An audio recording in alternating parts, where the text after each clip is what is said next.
કડી અને વિસાવદર પેટા ચૂંટણીને લઈને આ સમાચાર, જેમાં કડી અને વિસાવદર પેટા ચૂંટણી 19મી જૂને યોજાશે।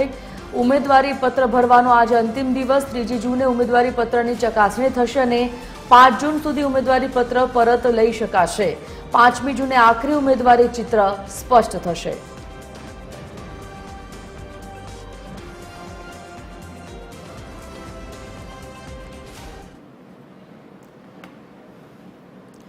Associate editor Arun Shah live જોડાઈ ગયા છે। અરુણ પાસેથી વિગતો જાણીએ। અરુણ, જે પ્રકારે કડી અને વિસાવદર પેટા ચૂંટણી જંગ જામવાનો છે 19મી જૂનના રોજ, જાણવા એ માંગીશું કે જે પ્રકારે બંને બેઠકો પરથી ભાજપ અને કોંગ્રેસે પોતાના ઉમેદવારોની પસંદગી કરી છે, 19મી તારીખે બંને પક્ષ તરફથી આ જંગ સીધો કેવો રહેવાની સંભાવના?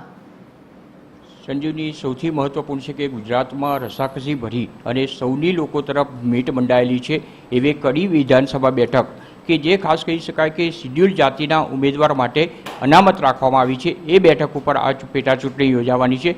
જ્યારે બીજી બાજુ જો વિસાવદરની વાત કરીએ તો વિસાવદરમાં પણ જે રીતે કહી શકાય કે આ કડી અને વિસાવદર બંને બેઠકો જે ખાલી પડવાનું છે તેના કારણમાં જોઈએ તો ખાસ કરીને કરશનભાઈ પટેલ કે જે કડીના ધારાસભ્ય હતા તેઓનું નિધન થવાના પગલે આ બેઠક ખાલી પડી અને તેના કારણે પેટા ચૂંટણી યોજવાની નોબત આવી છે।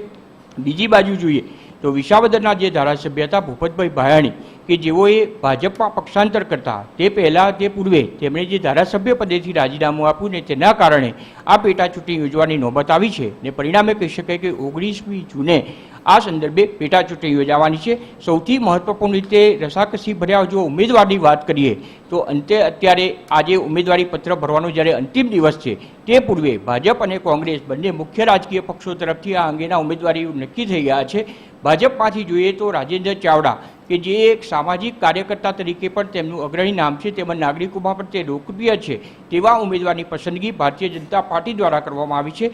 સામે જોઈએ તો કિરીટ પટેલ તેની પસંદગી ભાજપ તરફથી કરવામાં આવી છે, જે કહી શકાય કે પૂર્વ ધારાસભ્ય રહી ચૂક્યા છે। એટલું જ નહીં પરંતુ તેઓ સહકારી આગેવાન તરીકે પણ અગ્રગણ્ય નાગરિક તરીકે પણ સારું એવું સ્થાન ધરાવે છે।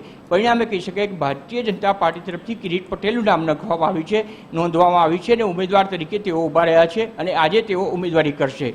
બીજી બાજુ કોંગ્રેસ તરફથી જોઈએ તો જે રીતે ભારતીય જનતા પાર્ટી તરફથી રમેશ ચાવડા કે જે પણ પ્રજામાં લોકપ્રિય હોવાનું માનવામાં આવે છે તેઓનું ઉમેદવારનું નામ રમેશ ચાવડાનું નક્કી કરવામાં આવ્યું છે। બીજી બાજુ જ્યારે કોંગ્રેસ તરફથી નીતિન પટેલ તેનું નામ નક્કી કરવામાં આવ્યું છે। સૌથી મહત્વપૂર્ણ છે કે એક રીતે જોઈએ તો ખાસ કરીને ભારતીય જનતા પાર્ટી કડી અને વિસાવદર એ બંને પૈકી વિસાવદરમાં જોઈએ તો ત્રિપાખીય જંગ જામવાની પૂરી શક્યતા છે, કારણ કે વિસાવદરમાં જે રીતે આમ આદમી પાર્ટીએ ઉમેદવાર ઊભા રાખ્યા છે ગોપાલ ઇટાલિયાનું આમ જોઈએ તો જે રીતે પ્રજામાં જે વર્ચસ્વ છે તેના સંદર્ભે શું છે એક પ્રશ્નાર્થ છે।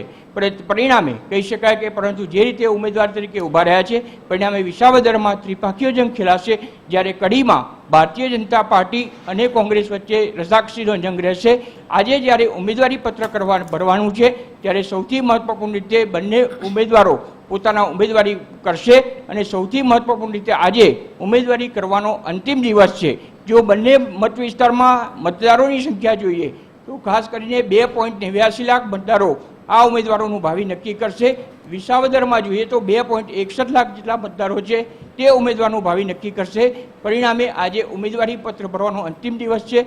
હવે તેઓ બપોરે 12:39ના વિજય મુહૂર્તે તેઓ ઉમેદવારી ભરશે એવું માનવામાં આવી રહ્યું છે।